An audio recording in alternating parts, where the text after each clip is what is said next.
Being now it's time, so let's start today's seminar. So today's speaker is Professor Otto Kong, here to talk about the non-commutative algebraic geometry, fundamental physics, and quantum information. Please start when you're ready.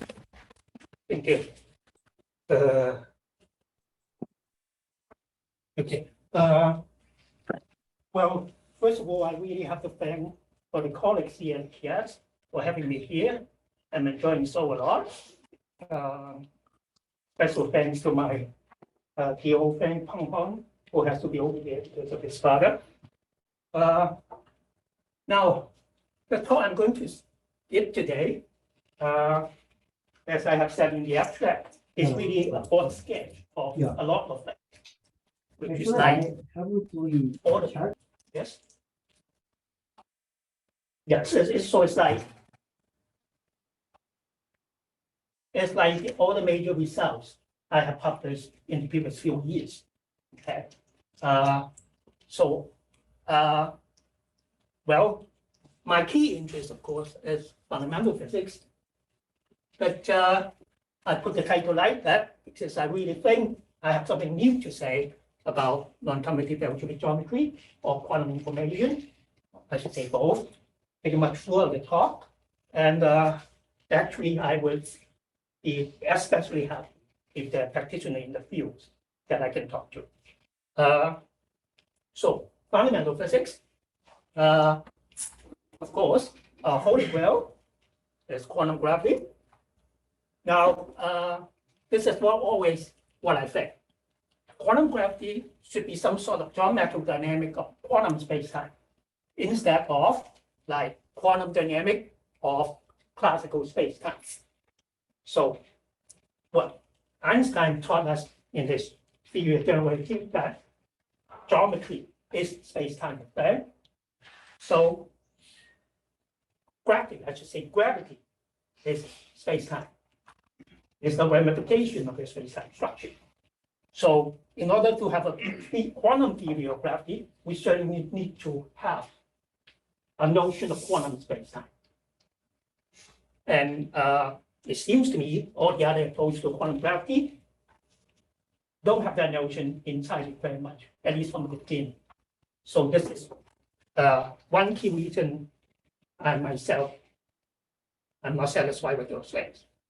Now, my belief is what is quantum gravity? I think that's where the title is about, non-commutative geometry. In fact, I've been saying this for, well, since I was a student, that I believe non-commutative geometry is to quantum gravity as non-Euclidean geometry is to classical gravity. Now, the question is, how can I approach a question like that? It all starts as a kind of a hunch as a student. So when I learned quantum mechanics, you may hear statements like that we can't say the moon is there when we are not looking. So people think quantum mechanics is a very strange theory. Okay? But I kind of has this hunch that when quantum mechanics says we cannot have any definite position for an object. Exactly speaking, it is saying that we cannot have a definite position for any quantum object in Newtonian space. Could it be that it's just because we don't have the right model to describe the space? If we have the right model, maybe that to describe our physical space, then maybe we can actually assign each quantum object a definite position.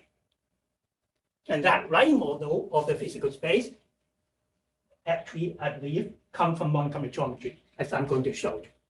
After all, I'll argue, from the physics point of view, what is a space? It has to be what? The totality of all particle positions. At least so long as the theory of particle dynamics is concerned, like Newtonian mechanics. The space itself is not observable. You can't define an abstract notion of a point in space, other than being the position of a particle.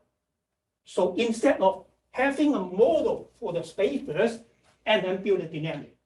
In fact, the dynamical theory actually tells you exactly what the space should be. And then if we have to change the dynamical theory from the Newtonian to the quantum, why should we believe we don't have to change the model for the space itself? Now, what is that model is? I have said before, I believe it's some sort of non-commutative geometry. And of course, after all, what are the coordinates for the space? Those are what? Basic observables. How we describe the position of a point in space, we describe it with a coordinate system. And the coordinates are exactly the observables. So when we change from the classical position observable to the quantum position observable, this space, it would occur to me, should be what? All possible values of those position observables. And the question is, how do we construct that picture? Now, it may come to some of your mind that if we look at a position observable only, they commute among themselves. Then how do we have a non-commutative geometry? Well, actually, I have been mostly actually working on beyond standard model physics, as some of you know, for at least the early periods of my career. I only returned to this issue more recently, and it's kind of a dream come true. It really works out. So it really works out very nicely, and everything can be pieced together. Now, to start on that, we have to go to algebraic geometry. Why algebraic geometry? Well, algebraic geometry is really like the most important achievement of mathematics in the previous century. At least one of the most important achievements. What is it all about? Well, we used to have two kinds of basic mathematical objects. Algebra, system of symbols, and what? Geometry. Now, since Cartesian geometry, we can build some algebraic notion on a geometry. Start with the coordinates, then you can have functions of the coordinates, and you can put together a functional algebra. So we know how to get from the geometry to an algebra for a long time. Now, what the mathematician now we're able to do is to reverse it. You can start with an algebra in the most abstract form even, and then use algebraic notions to define every single geometric concept, a point, a line, everything. Okay? Well, at least for the physicists, you don't have to worry about that. I'm not going to present that kind of abstract mathematical language on the subject matter. I'll look at it in a physicist way, or actually in the most transparent way possible. I will actually claim it to be more transparent than you can find anywhere in the mathematical literature. Okay? Now, the key point is, physicists, we're not interested in some generic algebra and some generic geometry. Though the mathematician has told us through all this algebraic geometry stuff that under some properly set condition, one can actually have a one-one correspondence between a geometric structure and an algebraic structure. Okay? Now, but how do we look at it? Why is it relevant for physics? I claim there is only one kind of algebra physicists should care about, and that's what? Observable algebra. Now, if the algebra is an observable algebra, and you want the algebra to be sort of what? Functions of coordinates on some geometry, right? Then what your geometry has to be? It has to be a symplectic geometry. That is to say, a phase space. We define our physical observable. We have our observable algebra as an algebra of functions on phase space variables, not just on the space. Okay? With only x, you can't define all the observables. You have to put in momentum, and that's the crucial piece. So that's why all the notion about algebraic geometry I'm talking about here are completely restricted to only one kind of geometry, symplectic geometry. Okay. Now, then the picture here on this slide is all on the, one can say, the C number picture, the commutative picture, which everybody is familiar with. It's completely true. But, well, let's outline it anyway to be clear. So, what do we have here? Think about just Newtonian mechanics. We have a phase space made up of the position and momentum variables. They are the coordinates, the canonical coordinates of the phase space. And then we have functions of all position and momentum observable. Different function of it will define different physical observable, like kinetic energy, anything. Okay? But the coordinate has an important role to play because they are the basic observables, where we can define all the observables as some sort of function of them, or some generalization of it, if you want. Okay?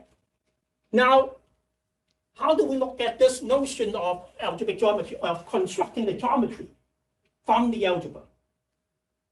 Well, mathematicians would define a state as a functional. What do you mean by a functional? A functional is a map from the algebra to the set of real numbers. Okay? Now, what is really the meaning of it? Simple enough. If I fix a state, I fix a point on the phase space, then the value of all the observable would be fixed, right? Well, in fact, this German philosopher Quinn has a very interesting statement. He says, to be is to be the value of a variable. Okay? And this value of a variable or an observable is actually a piece of information. And I actually would claim it's all kind of information like that. Information is an abstract notion. But we process information, we manipulate information, we communicate information through what? Through having the information encoded in some physical system as the value of some observable of the system. Okay? That is what information is about physically. And I would even claim that is what is it about, even if we're thinking about some information in my mind, because that information is still stored as in some physical system, only that the physical system is part of our brain, right? So now, this is the famous Gelfand transform, which is really a trivial statement. But what does it say? If I have a state, like I know the coordinate of the point on the phase space, then all observable as a function of this x and p variable. Now the variable take a certain value. I have a value for that function. That's the value for that observable. But instead of seeing this as a function f over the phase space, I can invert and look at it as the state being the map, which sends the variable f to its value. That's the statement of the Gelfand transform. And that's what this functional is about. It set any element in the observable algebra as a variable to its value. And that value is the value of that observable on that particular state. As I say, that's really something very trivial. Yet, when you look at it very carefully, of course, when you push it toward the more general abstract setting, you have everything about commutative algebraic geometry. You go beyond that, you go to non-commutative algebra, you define, you got non-commutative geometry. Okay? Now, there's two important points I want to single out here. I want to emphasize here. And that is the way I see that physicists' contribution. What physics can help us to understand this non-commutative geometry. First of all, this functional is more than a functional. This functional is actually an algebraic homomorphism. What do you mean by an algebraic homomorphism? It maps an algebra to an algebra, preserving the complete algebraic structure. So here you start with the algebra of observables as function on the phase space. The map sends each observable to its value. But that value, that real number itself, of course, can be taken as a commutative algebra. Of course, we hear here in classical physics, the observable algebra is commutative. So it's a map between two commutative algebras. Not only that, this map preserves the relationship that is saying, for example, if I have observable A, I have an observable A which is defined as the product of two observable B and C.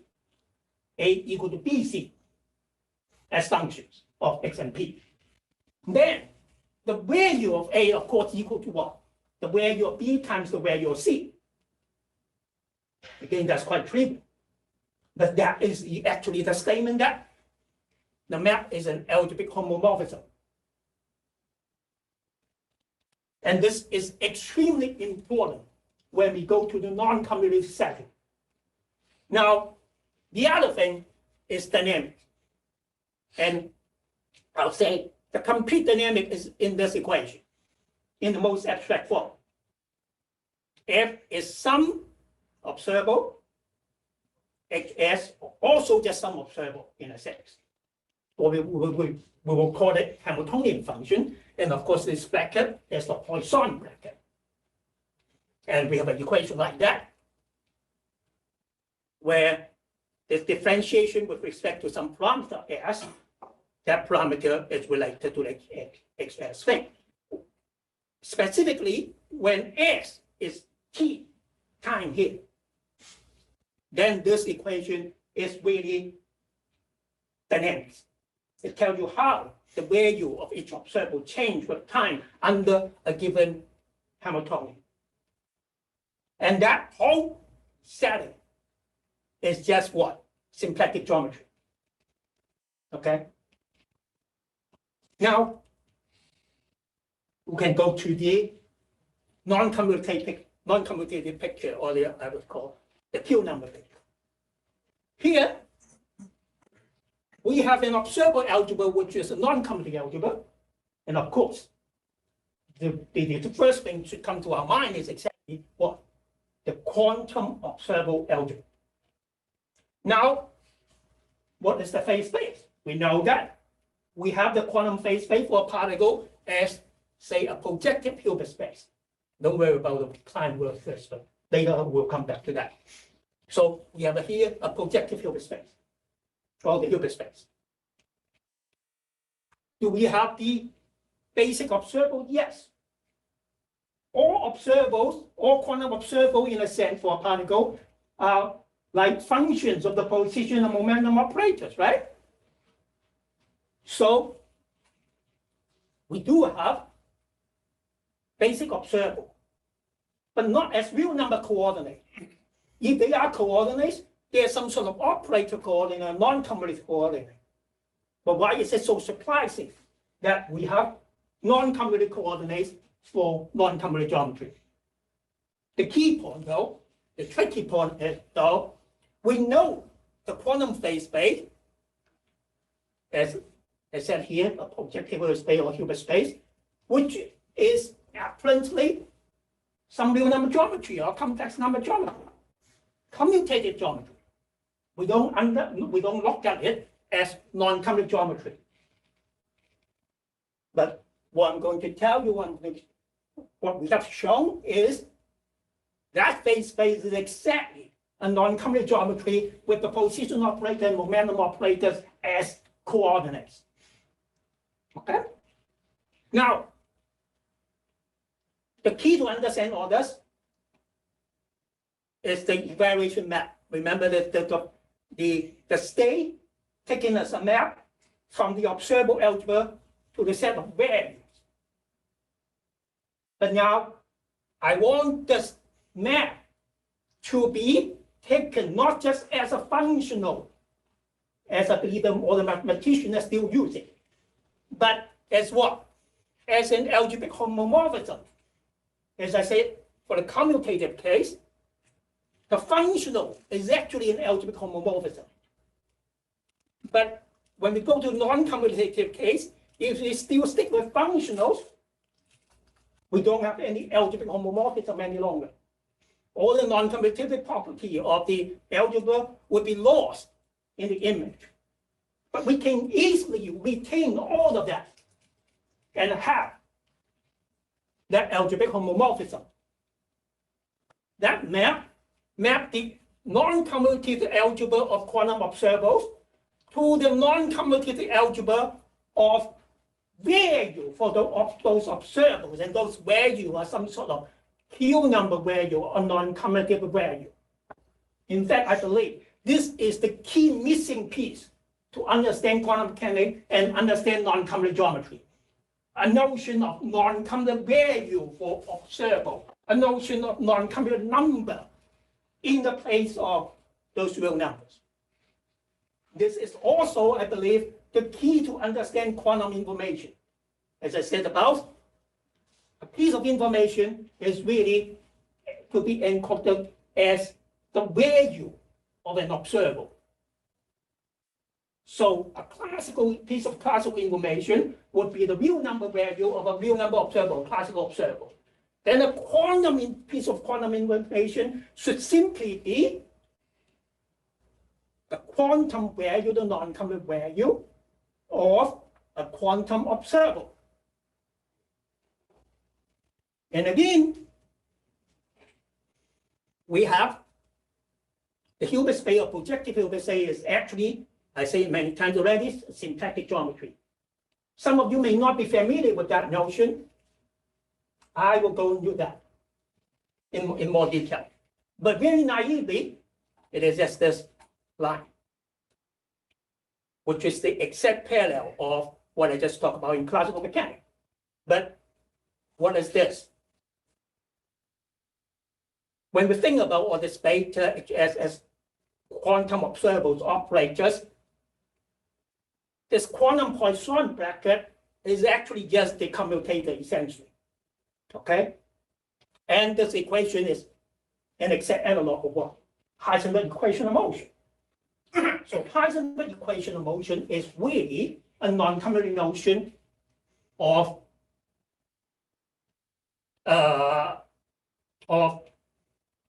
the exact classical analog, Hamiltonian dynamics, in terms of Poisson brackets. And this is really a phase space.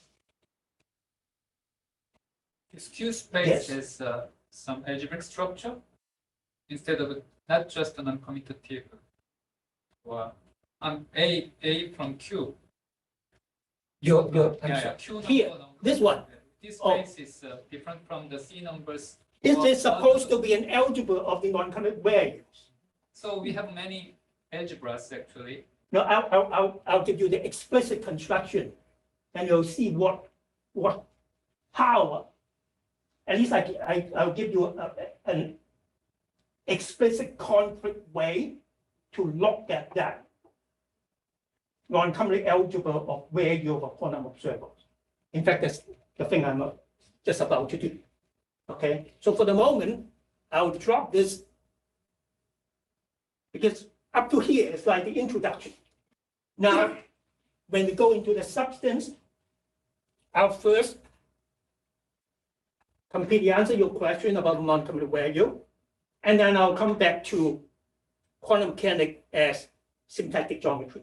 So anyway, what is IQ? Or I cannot read the. It's a crazy symbol I just invent.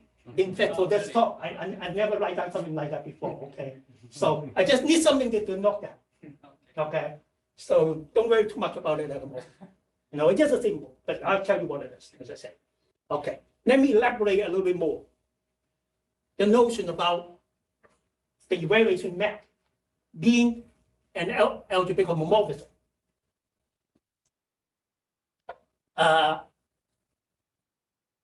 Well, as in the classical, we're completely familiar with. I have, in fact, basically say something about that already. For example, if I have an observable, classical observable here, which is given by E equal to P squared plus X squared. That is to say P times P plus X times X, and X and P, of course, are the basic observable, the coordinate observable. Now, then, say I have a particular state, which is given by the coordinate X equal to 2 and P equal to 3. So the state send the position variable X to the value 2, send the momentum variable P to the value 3.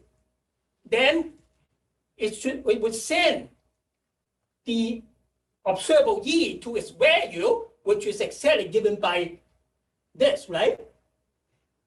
So E is P times P plus X times X.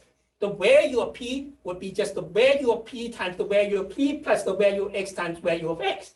And it happened to be 13 in this case. This is trivial, but this is essential. Because if we lost that, what do we mean by I have a variable E being P squared plus X squared from a certain physical field? I mean, of course, in that physical field, we have a physical understanding of what that E means, corresponds to physically. In this case, it's some sort of harmonic oscillator thing. Now, energy. So, if we have a theory, say E is P squared plus X squared, how are we going to check it? How are we going to verify it? We check it on the values for different states, right? That's the only possible way of checking it. This is a complete abstract relation. It would be useful only when it applies to the actual values. When you measure the value of X, when you measure the value of P, well, measuring forces in the quantum setting is more complicated. But let's just say, when you get the value of X and get the value of P and get the value of E, the relation among values has to satisfy exactly the same algebraic relation as among the variables. And that would only happen if this map from the variable to the value is an homomorphism. With a non-commutative setting, say, we all know the Heisenberg commutation relation. XP equal to PX plus IH bar. It's non-commutative. We need value for X and value for P to satisfy exactly the same relation. Otherwise, there is no way to experimentally check it. And of course, we have various ways to look at quantum mechanical reality, because one way or another, we actually have been looking at a major part of the non-commutative value. I'll come back to that. Okay?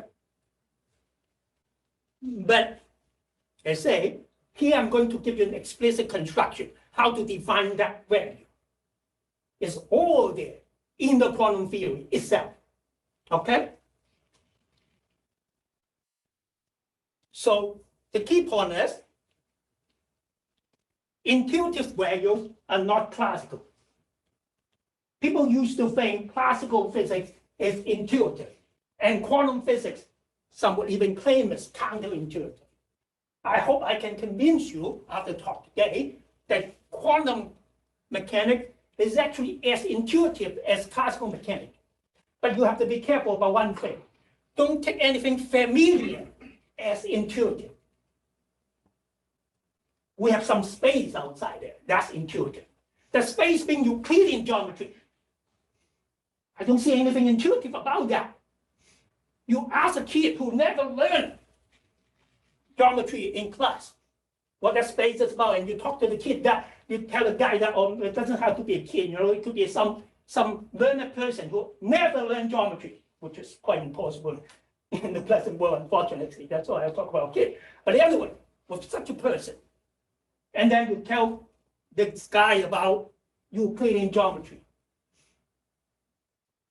he won't find it in any sense intuitive.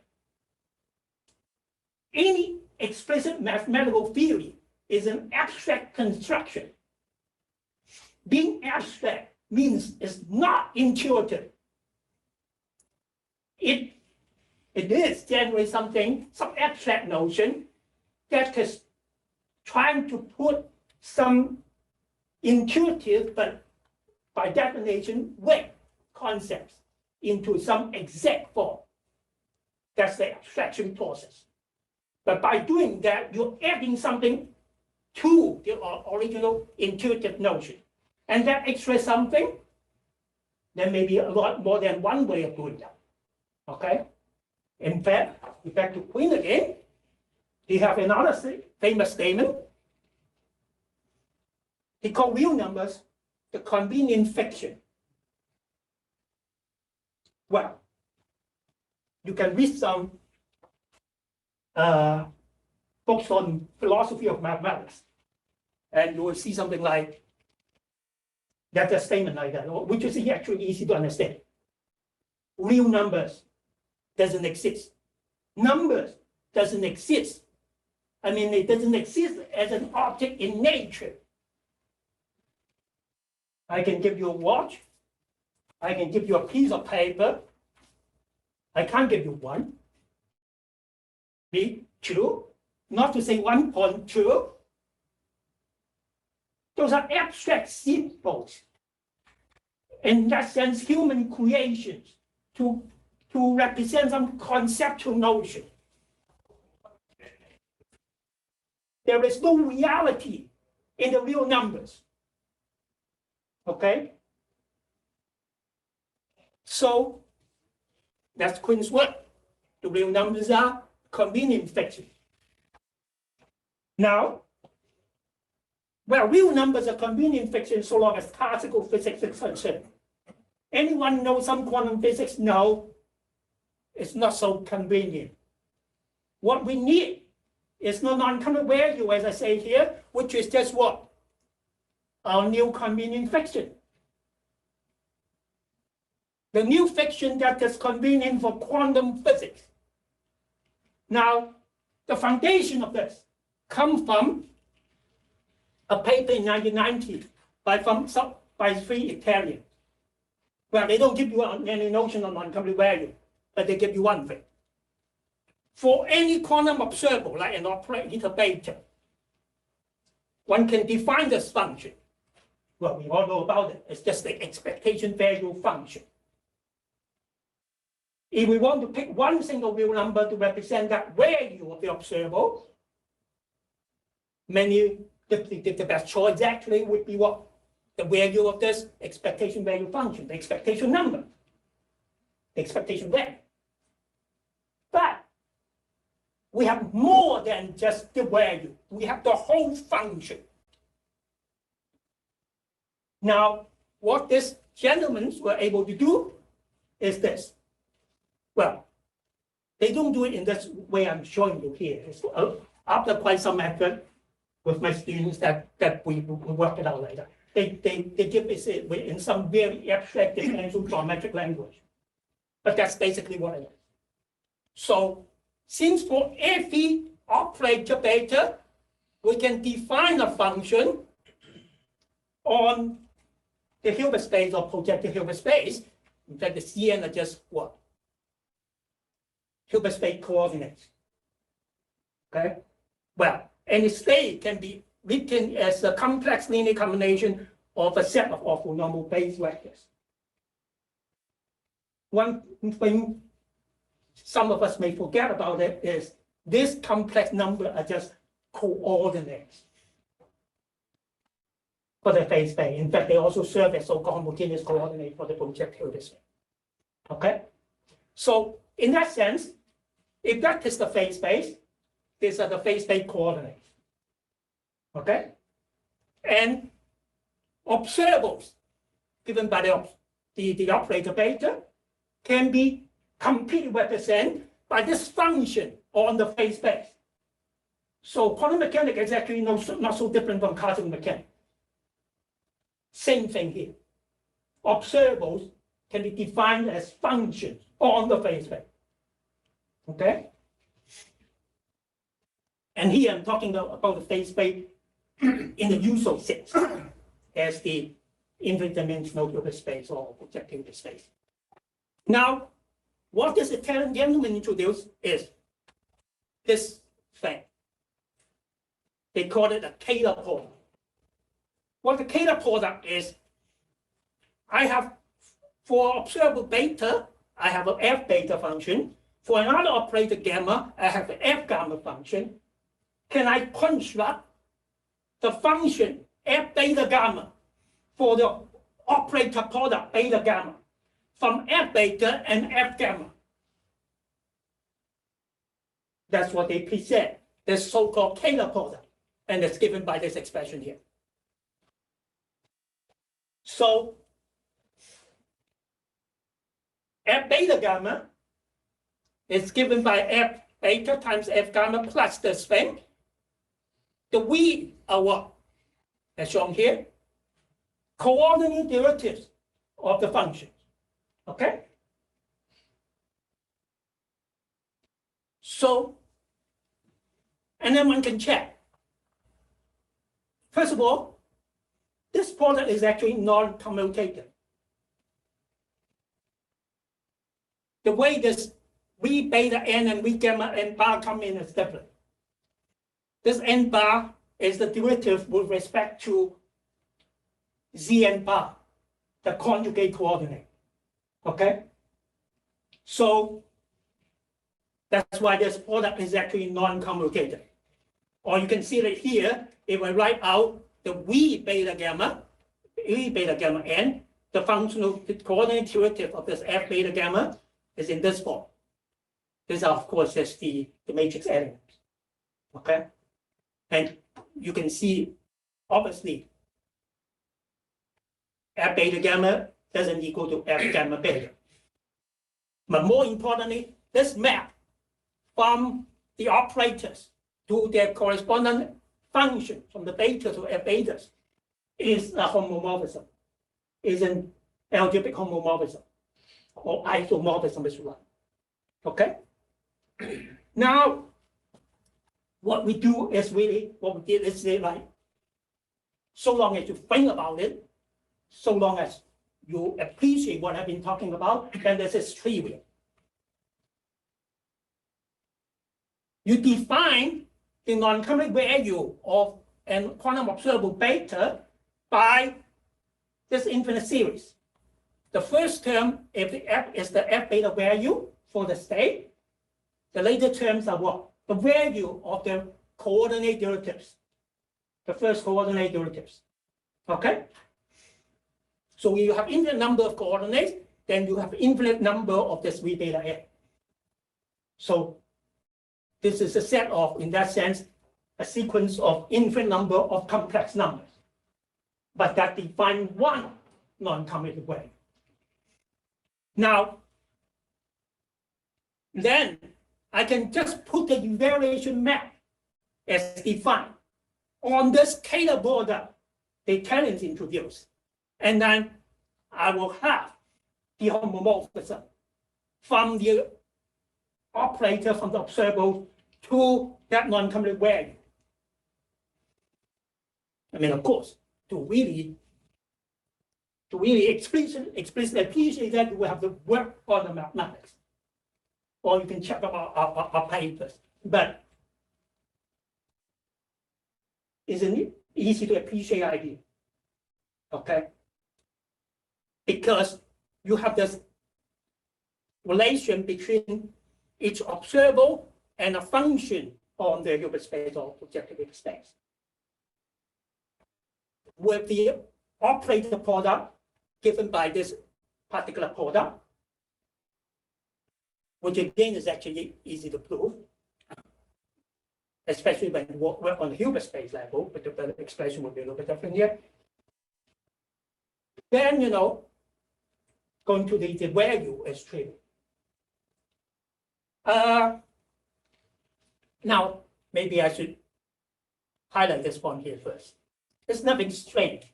Actually, in 2003, this two gentlemen actually has published a paper with this title, substituting a qubit for an arbitrarily large number of classical bits. One piece of quantum information is a lot more than one single real number. As in a sense, a large number of real numbers. How large depends on the dimension of a Hilbert space. When the Hilbert space is infinite dimensional, it's infinite number of real numbers.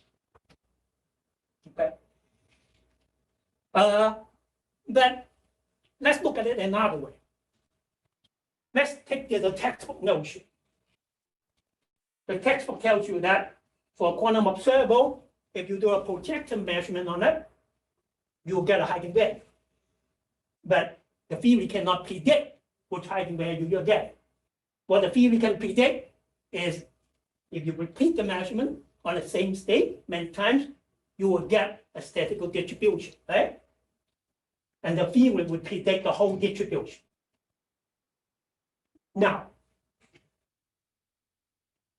even we just stick completely to this, why should we look at that single eigenvalue as the value?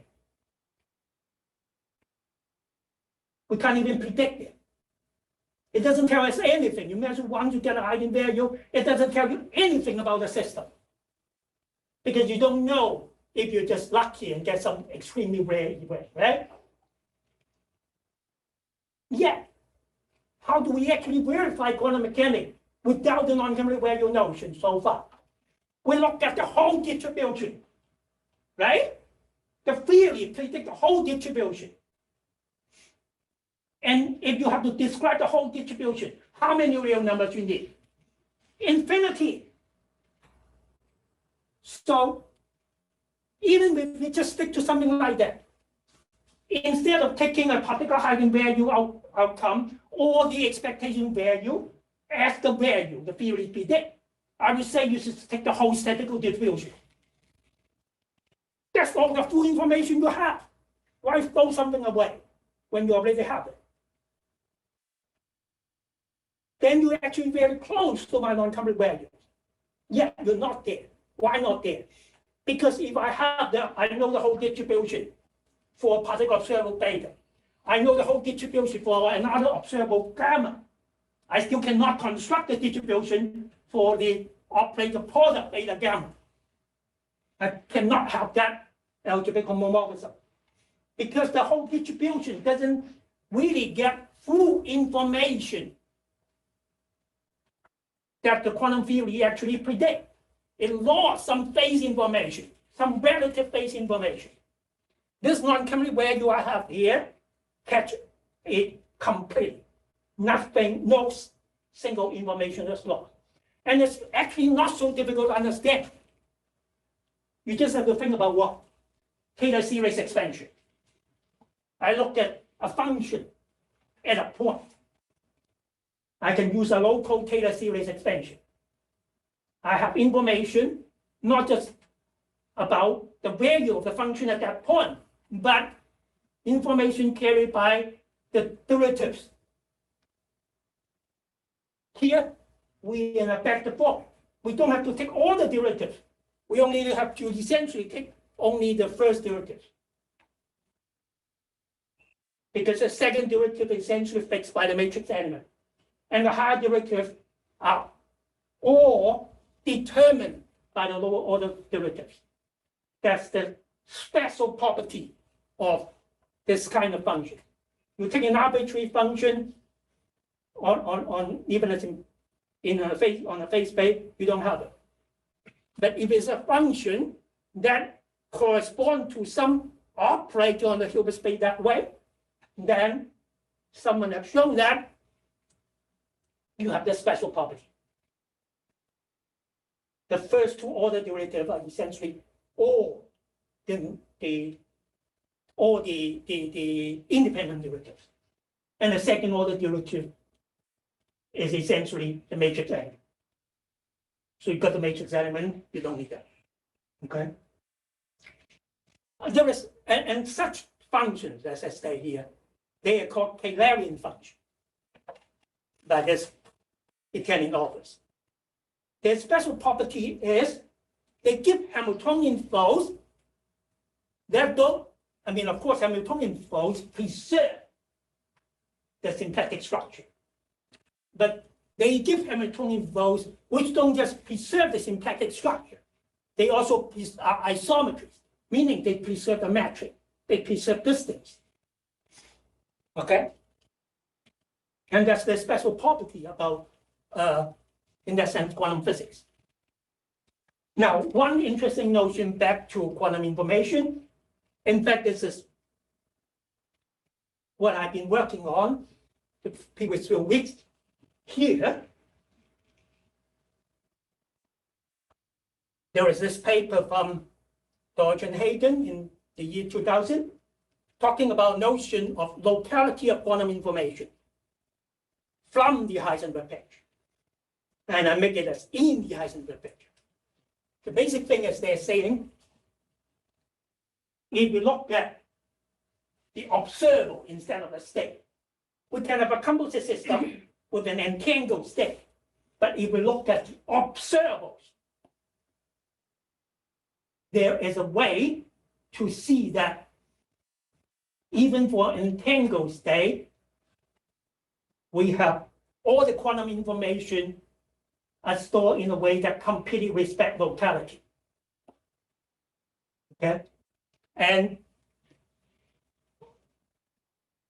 the so-called Heisenberg picture of the quantum information actually is essentially some form of non-common value, a more complicated form, but essentially some form of non-common value.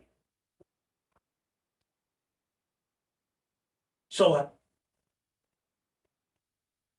yeah, so actually I have just written a paper here clarifying the better way to look at their notion, and as well as from the point of view of my non-common value, how to look at this issue of locality of quantum information. Can I have Yes. another question? Yes, of course. So in previous slide, so V gamma, no, Yeah, this one. no, next one. Yeah, V gamma n bar is the derivative of f gamma of z bar. n V is- beta n is this, the derivative of f beta with respect to the n coordinate. V a complex gamma coordinate. n bar. What is V n bar will be this derivative with respect to c n bar. yeah? Then I couldn't. If beta is Hermitian, then it is just this complex conjugate of V gamma n. Actually, I couldn't catch why the f beta gamma is not equal to gamma beta. Which term is the probability?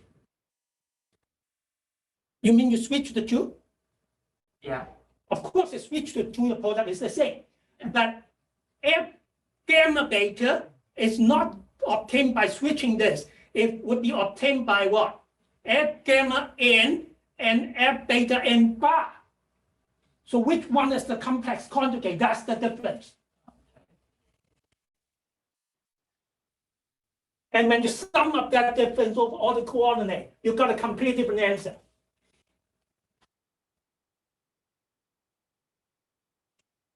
In fact, I even now have a version of, have published a version of this non-common value for the case of a finite dimensional Hilbert space, like for qubit systems.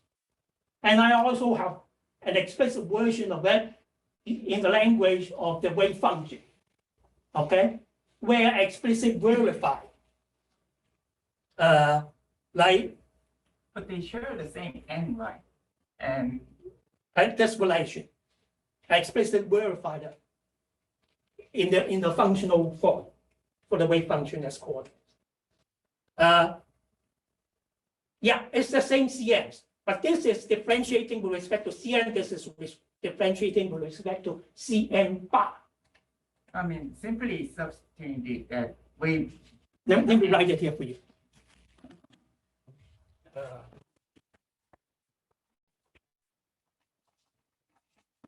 So F beta gamma would be F beta F gamma plus sum over n. Let's write it explicitly. F beta F gamma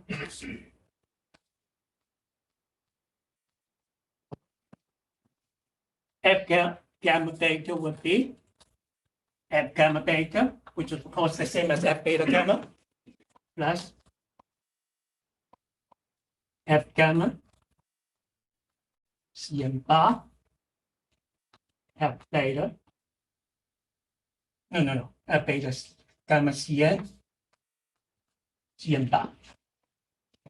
So, of course, you can invert it, but this is not that. This is not that.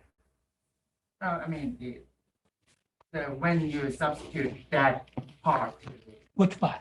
I mean, you, This part here? yeah, then what, which term is the probability? I mean, I want to, Okay.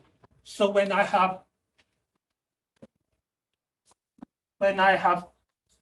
F beta Cn as negative F beta Cn bar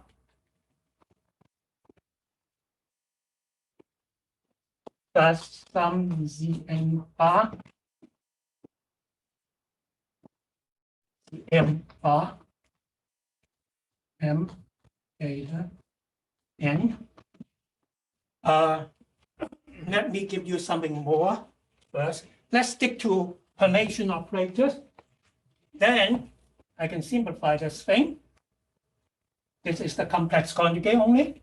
This is the complex conjugate.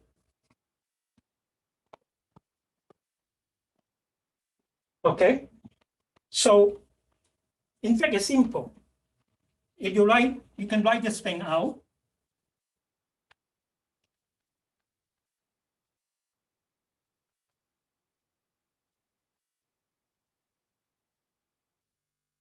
That will actually be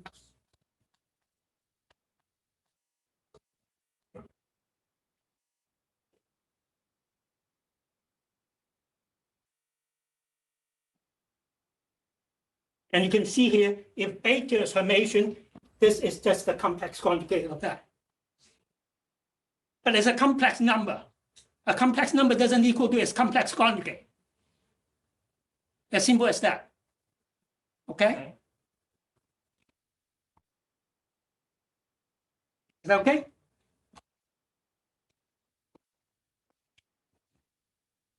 Oh, we can talk more about that later. Okay.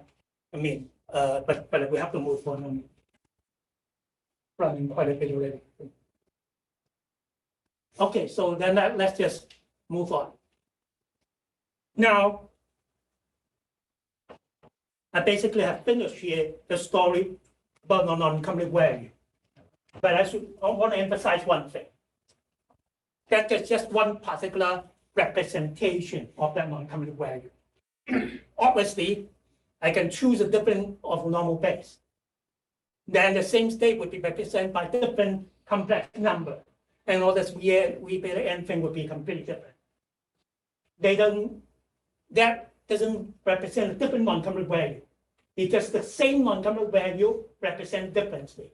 It's a little bit like you write a vector in terms of component. The component depends on the basis, but it's the same vector, right?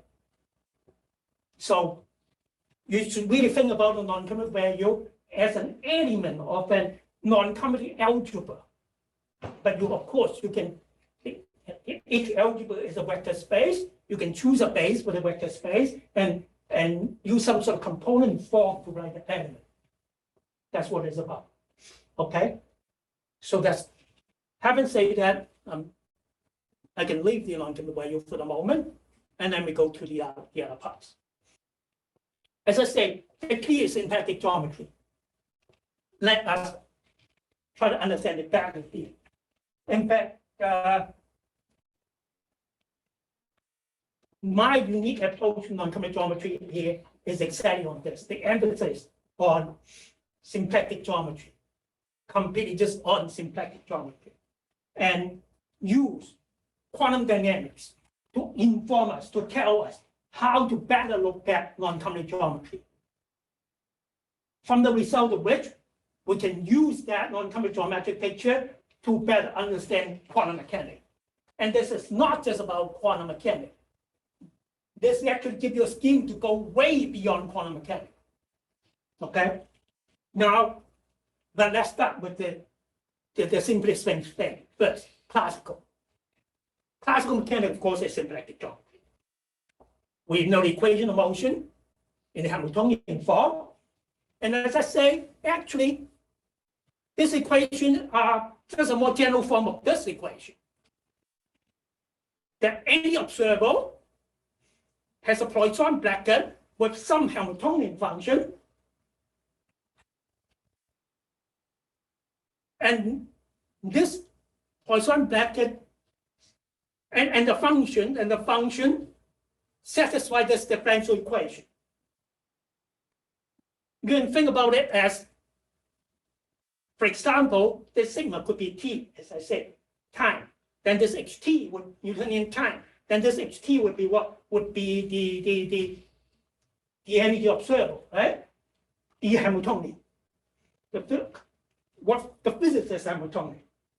And this equation is the equation of motion for all observables. Of course, you can take F to be x or F to be p, but you can take F to be any other observable to satisfy the same equation. But not only that, I can take a different so-called generic Hamiltonian function. For example, I can take the angular momentum.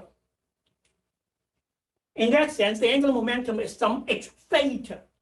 And we'll have an equation like that where the parameter here is the angle theta. That's our understanding of angular momentum, our generators of rotation. Rotation is about what? Evolution, change with respect to the angle you rotate, the theta parameter. Okay? So you can take many different Hamiltonian functions. Each one define an equation like that. And when we restrict F to the x of p, it is some equation on the phase space. Those equations give you what? Those equations give you solution curves, each curve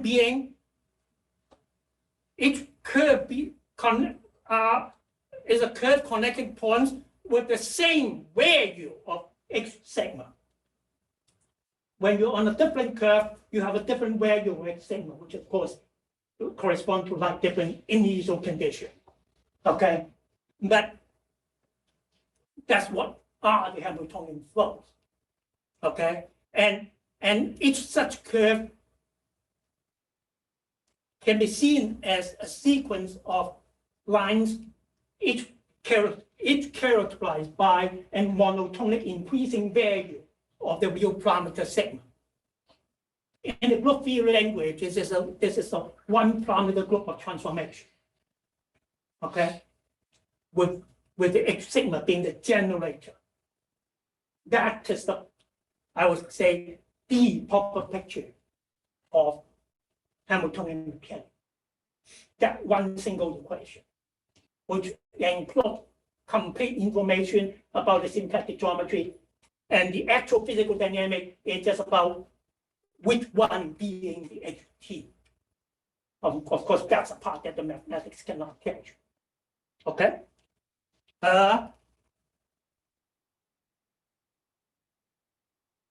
So, quantum dynamics. I talked about Heisenberg picture already, but let's come back to the more familiar, zoom the picture. Actually, I can call this Hamilton excluding picture. The claim is, Schrödinger equation is exactly equation like that. Okay? Explicitly, this is a Schrödinger equation, right? Everybody is familiar with that. Again, I do the same thing.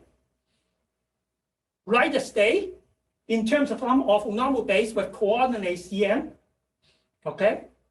Then, and I define the Cn complex coordinate as having the real part Qn and the imaginary part Sn.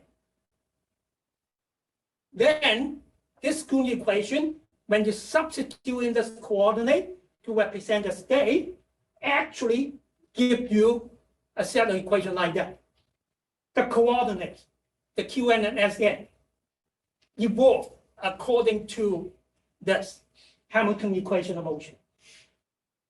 That's what Schrödinger equation is about. Unfortunately, something as important like that is not included in the quantum mechanics textbooks or quantum mechanics classes. Well, I certainly do it in my class, but we have a very good appreciation of all this, at least since 1980. The truth is, Schrödinger knows more or less. Schrödinger knows more or less that his equation is Hamiltonian. Okay. Now, there's something more. I have already given you the exact matching of between a beta observable or operator and an F beta, right? We have one matching. Each beta can be represented by F beta. And then, well, here I write F instead of beta because that's something interesting that may be worth looking into. This equation works for any function of F, even if that is not an F beta. Okay? Even if it's not an F beta, this still works. But when you restrict it to the F beta, you can compare this with the Heisenberg equation of motion. You have a perfect matching. Of course, when you expand this commutator in terms of what?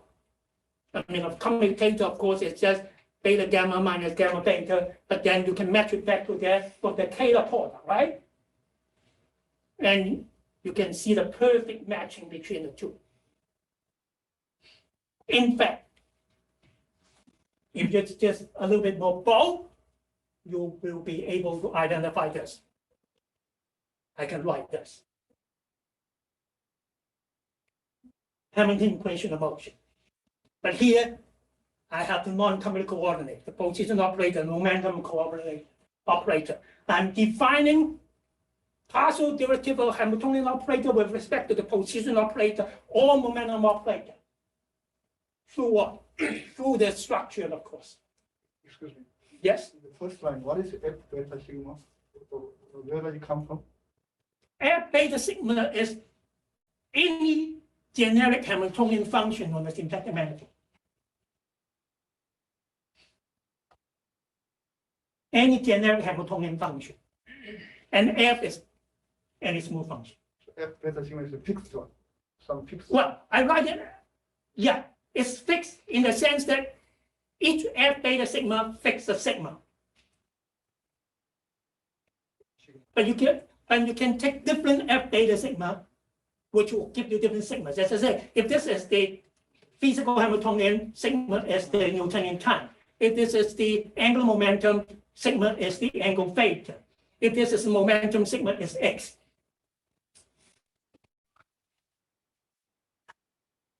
And we have exactly the same thing here. Of course, we use the Heisenberg equation of motion only for sigma being t. But the same thing works perfectly. You can check that. And then, of course, then we can employ a little bit of differential geometric language to define the notion of what? Hamiltonian vector field. The notion of Hamiltonian vector field, this is a Hamiltonian vector field generated by P. This is Hamiltonian vector field of X. As you said, or it's negative X actually. And they correspond to the coordinate derivative. In fact, if you just remove the heads and replace this by Poisson bracket, exactly the same expression holds for classical mechanics. Okay? And it's also known from people working on noncommutative geometry that the only way to define a differential operator for an operator algebra is something like that. Some sort of adjoint action, commutator action.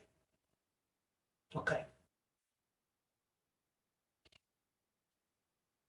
So again, this matching between this equation and this equation, one can push it so far as to say that they are not two different equations.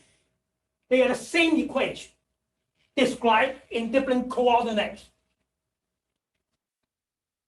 because every single term have a 1-1 matching. They are the same equation defined in different coordinates. Of course, this one in the commutative C number coordinate. You can use complex number or you can use real number. You just really have to replace things in terms of Cn, in terms of the Qn and Sn, right? But what about this one? Here, the position and momentum observable are the coordinates. So you have non-commutative coordinates. In fact, I use this to go so far as to write down a coordinate transformation map that transforms from the infinite number of complex number coordinates to the 6 non-commutative coordinates. Now, how can I have 6 coordinates and cook the same amount of information as infinite number of coordinates? Of course, because these are non-commutative coordinates with non-commutative value. Each non-commutative value actually have the information content of infinite number of real numbers. That's how it all works out matching perfectly. So that's the same in here. I'm going to skip more of the details here, but what is saying here is we can use, well, mathematician working on non-commutative geometry has found way to do calculus on the non-commutative geometries. So differentiation with respect to non-commutative quantities, variables. But I'm doing it here based completely in quantum mechanics. Because by identifying the Hamiltonian vector fields, and use it, in fact, use this Heisenberg picture to Schrödinger picture transformation as a coordinate transformation, which allow me to define non-commutative differential symplectic geometry. And the non-commutative differential symplectic geometry I got out of it is consistent with the general definition of non-commutative differential geometry by the mathematicians. Okay. I'll skip the details of it. Let's get back a little bit to more to the physics side. I really have to rush. Okay. So far, all I talk about is phase. But am I supposed to talk about non-commutative quantum space? Well, here's the answer to that question. The phase space is the physical space. Why? Well, remember that the Cn, I'm sorry, I got a good two factor here. The complex coordinates are real, has the real part and imaginary part. No, sorry, here.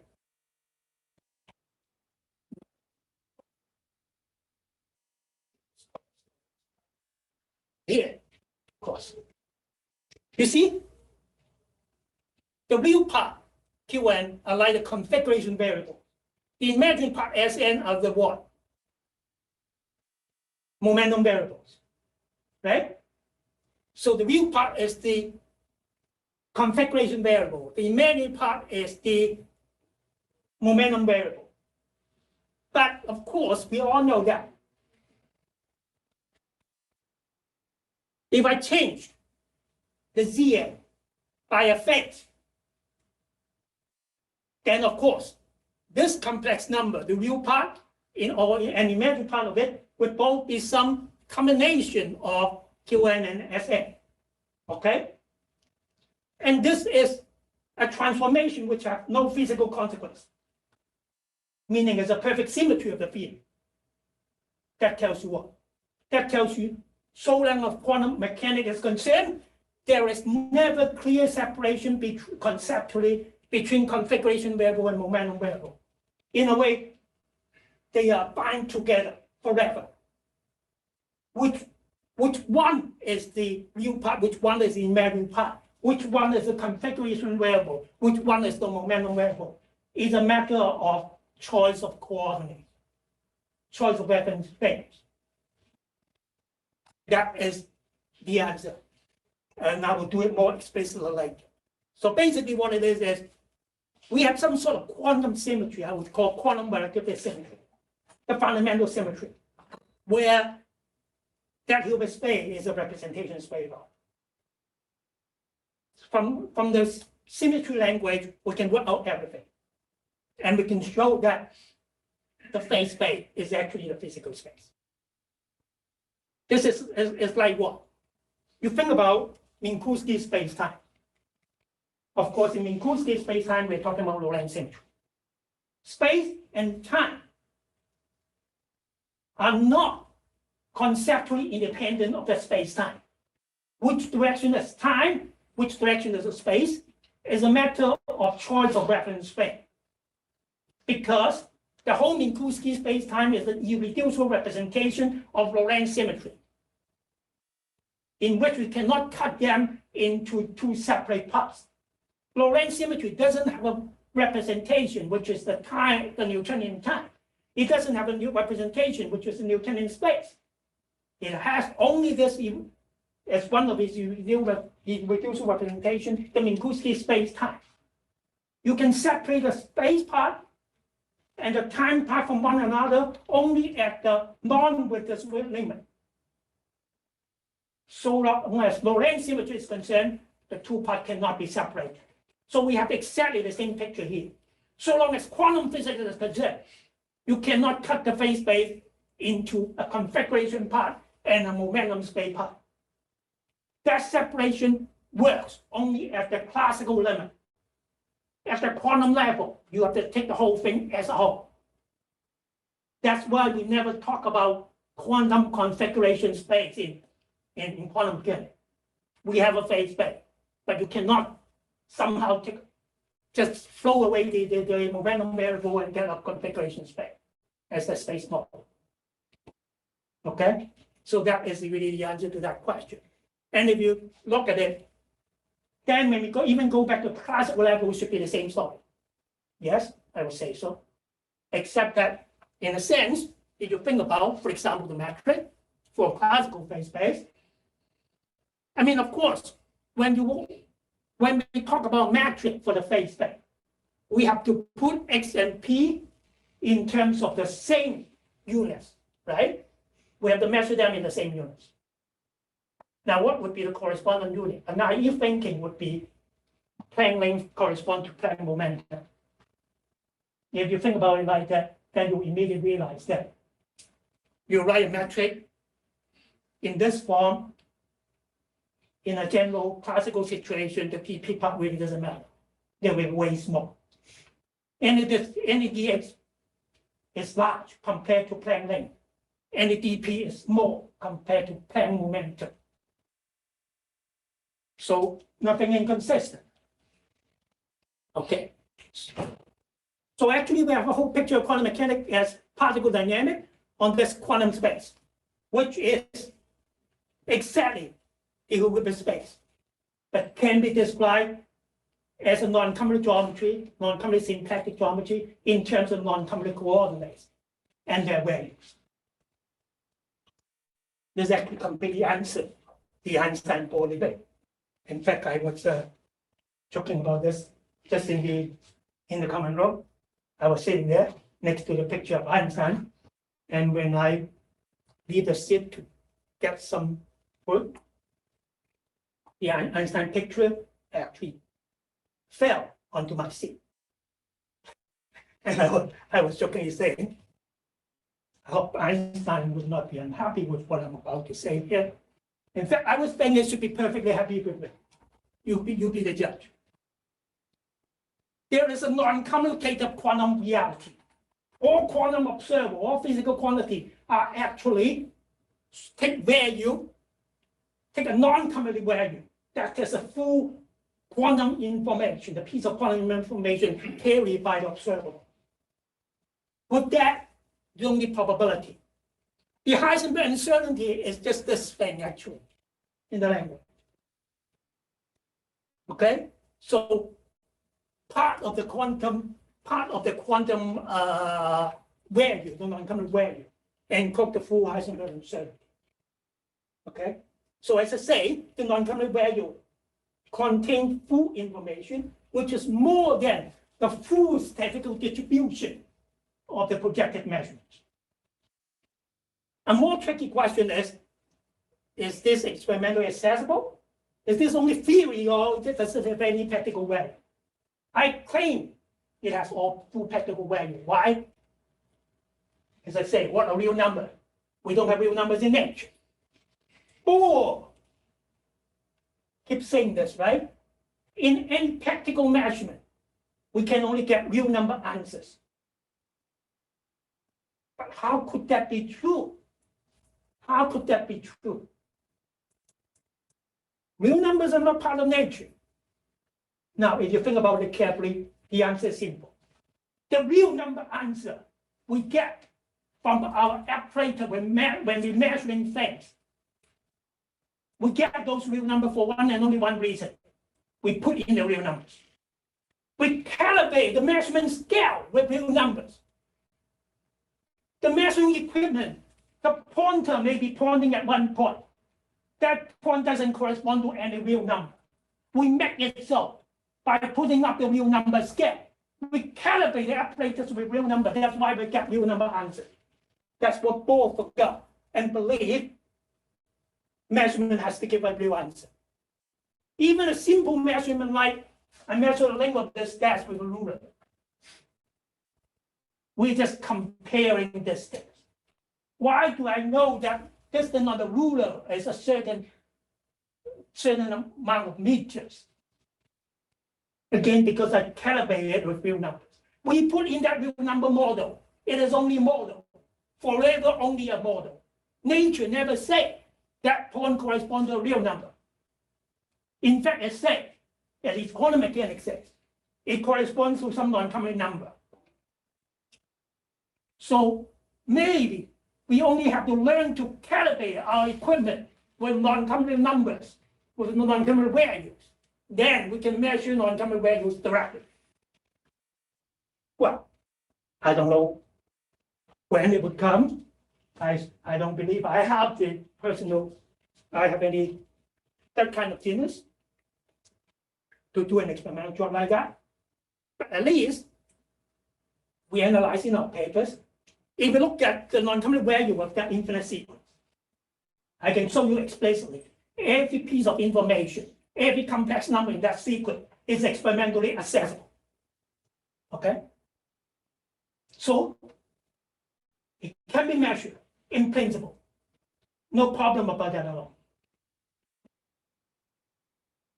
Now, every single physical quantity for a quantum state has a fixed value. Only that value is not just one real number. We don't need no hidden variable needed. What has been kind of hidden is the value. We throw away all that information. Just look at a single real number as the value. If you know the deal with this non-commutative value, then everything's all there. And everything, and even the quantum information, even for entangled state, as I tell you, is actually local. So we have a picture of the quantum reality, which is completely intuitive. Things have fixed position only when you have the right model to describe that space and that coordinate value. Okay? And dynamic is the geometry. In fact, even more beautifully, non-commutativity is curvature. Non-commutativity is curvature. For example, projective space as the quantum phase space is actually curved space. And the curvature is characterized exactly by what? That H bar. Okay? And there is another way to look at this statement, non-commutativity curvature. As I said, we're talking about non-commutativity, we're talking about symplectic geometry, And then I told you that we may have to pay attention to the symmetry. In fact, what is the easiest place you naturally get non-commutativity and symplectic geometry? Simple. Lie group, Lie algebra. Well, the commutator as the quantum Poisson bracket, where does it come from? The Lie bracket, right? And those who know Lie groups better knows in fact, the only known non-trivial mathematical candidate for symplectic manifolds are what? Co-adjoint orbits of Lie groups. Okay? And of course, a non-abelian Lie group have generated that don't commute. That is the source of all the non-commutativity we need apparently. In fact, we have explicitly written out quantum mechanics, first of all, with this what I call XR3 symmetry. You have the rotation, of course. You have the momentum. You have the Heisenberg abstract form of the Heisenberg commutation relation like that. At this point, you can think about the case as like generator of the linear inverse, where it's an abstract Lie algebra, so symbols are just symbols. What they really represent is really what they really show physically is about the representation. Okay? And if you look at it, and this is the only proper way to look at it, then, as I say, you don't have any irreducible representation that give you anything like configuration space. All the irreducible representation here, first of all, more convenient, we look at the spin zero part, then this is all you have. For the spin zero case, you have one single Kazhmain invariant. That's the eigenvalue of this M. In fact, it's the Newtonian mass. Actually, Newtonian mass has a quantum origin. It's from the algebra of the Heisenberg commutator, actually. And all the different irreducible representations you have just correspond to different particle mass. We don't have anything else. Okay? Position operators cannot correspond directly to any element of the Lie algebra. Within any irreducible representation for a particle with mass m is defined like that. In fact, when we look at composite system, this is a must. Momentum are evident, mass are evident, position are not. Why? Because position is not an operator that represents directly an element on the Lie algebra. Any element on the Lie algebra that corresponding operator has to reflect the simple product rule in the product representation of composite system. So K observe that rule, not X. Better, it gives you what? It gives this relation. The notion of center mass as a consequence of the symmetry. So Newtonian mass and Newtonian notion of center mass all come from the symmetry when we look at the symmetry properly, which somehow is not properly realized. One more thing. If you add one more generator to this algebra, the so-called time translation, that's essentially the Galilean symmetry. But you shouldn't do that.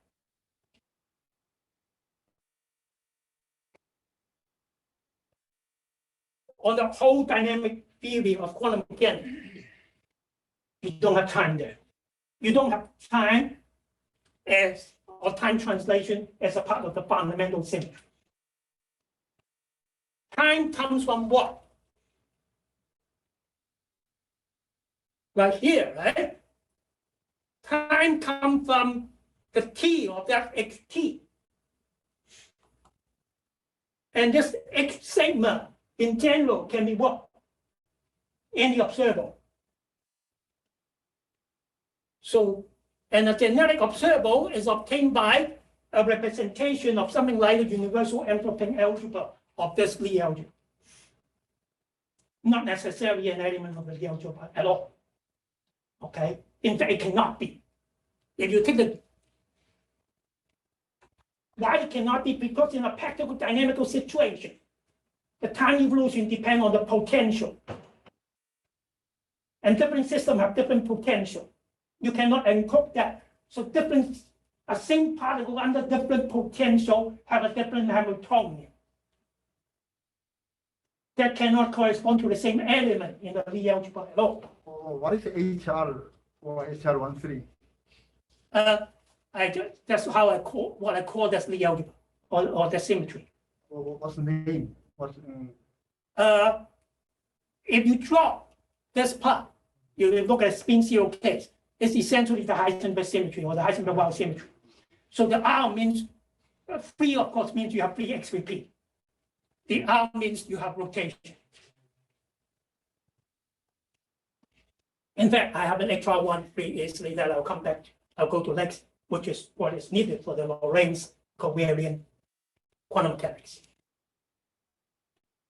Okay. Or you can look at it in a different way. You can start with this in the algebra, go to, as I say, you go to the vector representation. Those who learn group theory, you know how important the vector representation is. The vector representation for symmetry is generically irreducible. You look at the irreducible component of it, you get the same picture. You get that quantum mechanics naturally in the language of the coherent states. And when you do it properly, you even get this Moyet star product. As I say, you have a representation of the Lie algebra, then you have a representation of the Lie group, the universal enveloping Lie algebra, universal enveloping algebra, the group C star algebra, everything. And together with the Hamiltonian structure naturally given by the Lie group, you have the whole field. Everything is there. Okay. And there was one thing particularly interesting here. Mathematicians working on non-commutative algebra have many different notions of dimension to talk about. Okay. And if you look at so-called Y algebra, what is called a Y algebra is like what? Basically, think about it as the polynomial algebra of 3x and 3p's. Okay? So the algebra of polynomials of position and momentum operators. Okay? I mean, of course, it can be free pair, it can be any number of pairs mathematically. And the Hilbert space for quantum mechanics, of course, is a module of what they call a module of the Y algebra. So it's like something like vector space that you have this as operator acting on. Okay? And there is a mathematical notion called the Gelfand-Kirillov dimension for this Y algebra. And amazingly, the answer is n. It's free. So it's n, of course, if you have n xp pair. Okay? So it's free for 3x 3p, not 6. Why? Well, one way to think about it, my way of thinking about it, the momentum and position of observable are not independent because their values are connected by what? Heisenberg commutation relation. So in a sense, you fix the value of one, the value of the other has to be fixed. You really have 3 independent degree of freedom. And I'm very happy about this because this is in like what my notion about the quantum phase space as a non-commutative geometry being a model of the quantum space. Which agree with our intuitive notion that space is 3-dimensional. How beautiful. As I say some of this already. We put quantum mechanics completely on this group theoretical basis, which consistently explain everything. More. We can do the same because now we can extend that framework. For example, we can extend the framework to this XR13. You just put the ijk index to what? To mu and nu, right? 0 to 3. With the, of course, the delta is replaced by the Minkowski H. Then you get the representation theory. You get a new theory, actually, a new theory of Lorentz covariant quantum mechanics, where you have what? 4-vector position operator, 4-vector momentum operator. More than that, with the notion of Minkowski metric on the phase space. Okay? In a way, that's how I look at it. The quantum phase space is like the Euclidean non-commutative geometry. Okay? Because it has a metric operator. That is what defines the inner product on the Hilbert space. And that metric operator, of course, is trivial. Inner product is trivial, meaning Euclidean. Naturally, you just have to look for a group invariant inner product. You look for a group invariant inner product for the HR13, you get a non-trivial inner product, which corresponds to the Minkowski setting. I'll show you explicitly what do I mean by that there. Okay? So you have a non-commutative geometric picture of Minkowski space-time with a true notion of it being Minkowski inside. More importantly, there is a notion of symmetry contraction, which can take you from one symmetry to an approximate symmetry. You can go from this HR13 to essentially the C to infinity limit, where you reduce the Lorentz transformation to Galilean boost and Galilean rotation. Okay? And from our Lorentz covariant theory like that, every aspect of it, observable algebra level, space-time model level, every single level of it, the contraction would take you from the relativistic theory to the non-relativistic theory. You can also apply the contraction differently. Something like, not exactly, but something like h bar is 0. So you do a contraction to trivialize the Heisenberg commutation relation. You apply that to the quantum theory, you retrieve the classical theory. You can even retrieve from the infinite dimensional projective Hilbert space as the phase space to the classical limit as the Newtonian phase space. I mean, that limit, that quantum to classical transformation is easy to appreciate when you think about you just take the position and momentum operator to the position and momentum as real variables. Or in the star product languages, that is easy to appreciate. On the Hilbert space, with the real number or complex number coordinate, from infinite dimensional to 6-dimensional, even that works. Well, you need to know the proper language, the Hilbert space description of classical mechanics, which exists since the 30s, actually. And we have shown all that work out perfectly. Okay? In fact, that's where our starting point is. I talk about HR13, I talk about HR3. This is Lorentz covariant quantum mechanics. This is non-relativistic quantum mechanics. From here to here is the C to infinity limit. From here down here is light h bar to 0. The classical the quantum to classical approximation.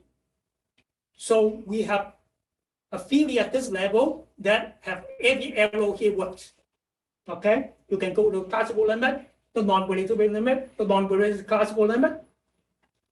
You can bring the theory at this level to the theory at all the other level. Everything is completely consistent. In fact, that was more like our starting point.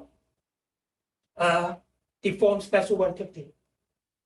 So I talk about that contraction going down is the symmetry contraction.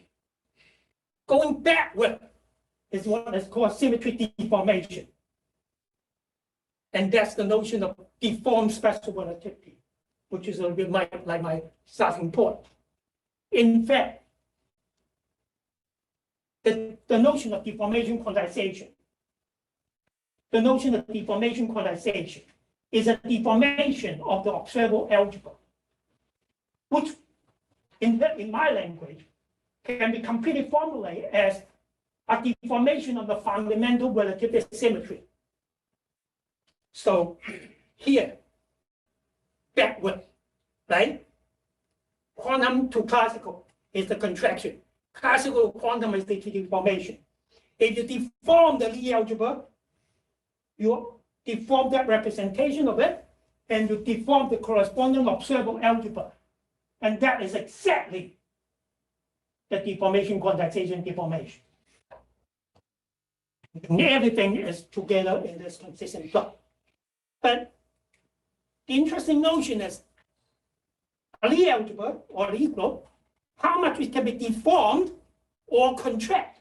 What kind of contraction exists, what kind of deformation exists, is all fixed by the topology of the Lie group.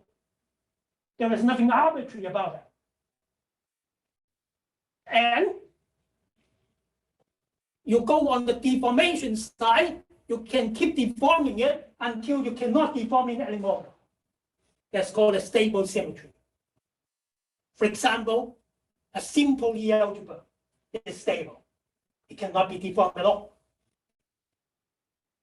And that's our starting point. Here I don't distinguish, because I'm mostly working on Lie algebra level. I don't distinguish Lie algebra which has the same Lie group. So you can start thinking about 15-dimensional Lie algebra. Naively, you can identify the generator as the 6 Lorentz symmetry generator, 4x, 4p, and 1, the Heisenberg commutator, right? Well, I mean, this is an old slide. Now I should write it as like YPM. You can think about it like that. But at the top level, you have maximum non-commutativity. Not just XP non-commutative, XX will not commute, PP will not commute. But at the lower level here, XX commute, PP commute, only PX not commute. And of course, at the classical level, even X and P commute. Okay? And if you look at it as deformation or contraction with these parameters, in a sense, you're talking about like having H bar and C and G, Newton's constant, all the 3 fundamental constants, absorbed into the definition of the algebra itself as a deformation sequence. So it looks like one can start here, at least so long as the symmetry part is concerned. The Lie algebra, for example, starting from here and getting down to all this level, that's easy. What we need to do is going upward, right? Going back, because we have the dynamical theory at the lower level. We don't know the dynamical theory at the upper level.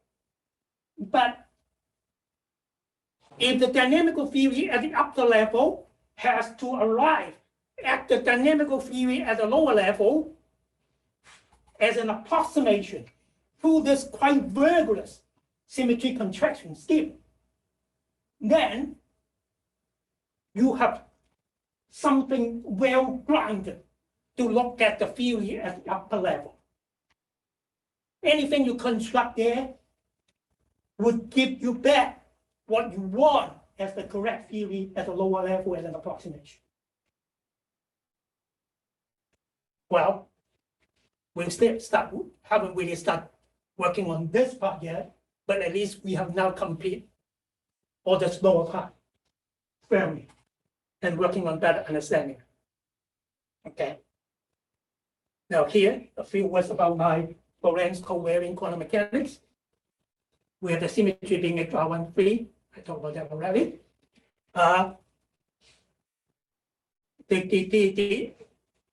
The symmetry invariant in the product is actually not, if you use the language wave function, not square interval. It's not naively Hermitian.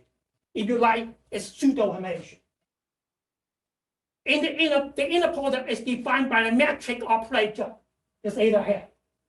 In fact, you can think about it, even in Hilbert space, you have such a metric operator, except that it's an identity, because it's Euclidean.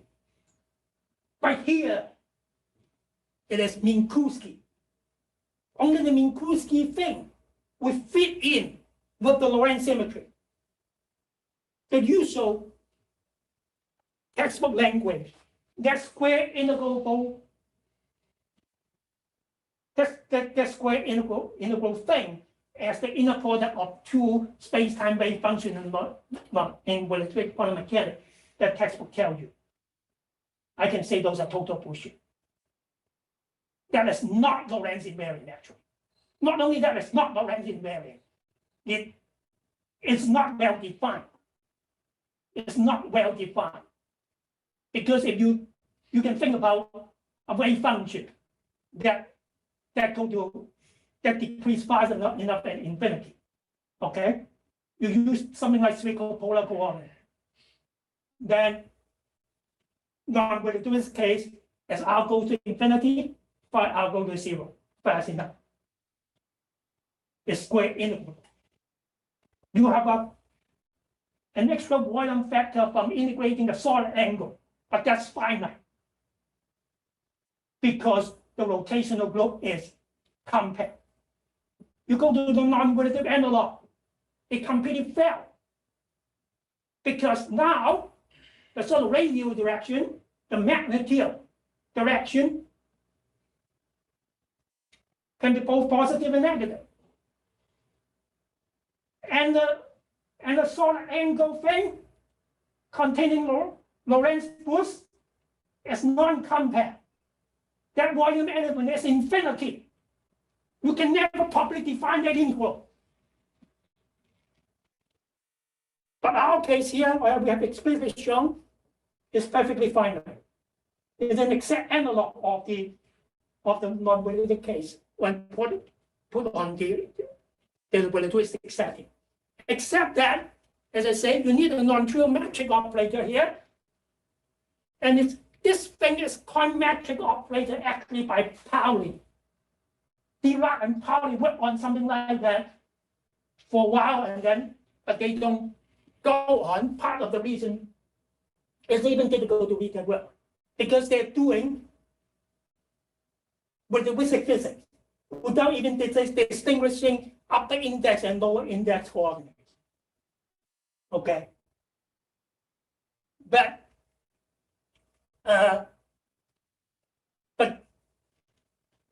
if you heard this notion, so-called pseudo-Hermitian quantum mechanics, which become hot in recent years, people brought back that notion.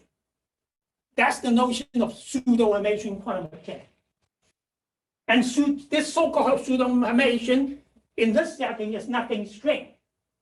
It is true self-adjourners. It's true self-adjourners. The issue is what is really Hermitian practically, or what is a self-adjoint operator. You don't have a notion of that before you define, the inner product. It depends on the inner product. And the proper definition of inner product will involve a metric operator. When the metric operator is non-trivial, you have something interesting. So this is, for example, my pseudo-Hermitian position operator. The metric operator take x mu with a lower index to x mu with an upper index. That means what? X0, lower 0, goes to actually negative x0. I mean, of course, x0, x lower 0 go to x upper 0, but x upper 0 is negative x lower 0 because of Minkowski nature, right? So that is what that Ada thing is doing that. And that's how everything can be perfectly Lorentz covariant. And that's how you can have a non-commutative Minkowski space-time.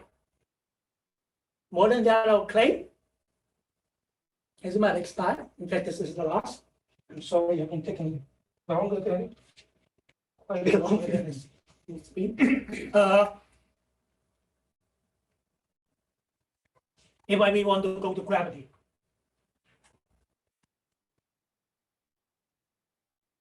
This may be the starting point. In fact, that's something I'm thinking about now. Because this metric operator, we know the Euclidean case. We now have the Euclidean case. We have the Minkowski case. How about a more general case, right? When we have non-trivial gravity, the metric operator will be non-trivial. That may be one way to start looking at quantum gravity. Certainly compatible with quantum mechanics, but certainly totally different from what everybody else is doing. Now, as I say, this is the end. The question is what next? I mentioned that gravity thing. I mentioned the competing non-commutative case, say, when you have XXPP non-commutative. What about a particle field at that level? What about quantum field theory? I'm talking about different symmetry and different theory of relativistic quantum mechanics. And then what would be the corresponding quantum field theory? That's also something I'm starting to work on. And apparently that has to go to the m=0 case. I mentioned some practical notion about quantum information. The way I see it, we're still not really dealing with quantum information as quantum information. We're still trying to describe quantum information use some classical information ways. You put in a non-commutative value, that's the true description of quantum information as quantum information. If you can know how to manipulate that, if you know how to calibrate your equipment to directly measure that, then we are completely dealing with nature as quantum information. And back to non-commutative geometry, there is a crazy thinking. I don't know if it works or not. I may need some help from mathematicians to tell me. In commutative algebraic geometry, there is this word I don't even know how to pronounce it. Basically, talking about complete factorization. Okay, roots of a polynomial, for example, right? The point span the polynomial weight. Okay, but when you're talking about a non-polynomial of non-commutative variables, then the roots has to be non-commutative variables. If you think about it like that, then you actually have to go beyond the notion of algebra. Because in an algebra, we still have what? As I say, an algebra is a vector space. You have the scalar, and the scalar are real numbers. This is actually suggesting doing some mathematics with the scalars replaced by the non-commutative numbers. Does that kind of mathematics make sense? I think they should. What implication they have for mathematics and physics? But that's another possible, very interesting future. Except that, I mean, the other thing I can try, well, not much of this part because I'm certainly no good in thinking about experimental physics. I can do a little bit more on the theory side. This part, I don't think I can do anything about it without help from mathematicians. But otherwise, that's the way I see it. The non-commutative value notion, the non-commutative number notion, is the missing piece that connects everything in fundamental physics at a quantum level upward with all the real modern mathematics. And that seems to be something that, well, of course, completely from my personal point of view, that the whole history of physics and mathematics is asking for. Thank you.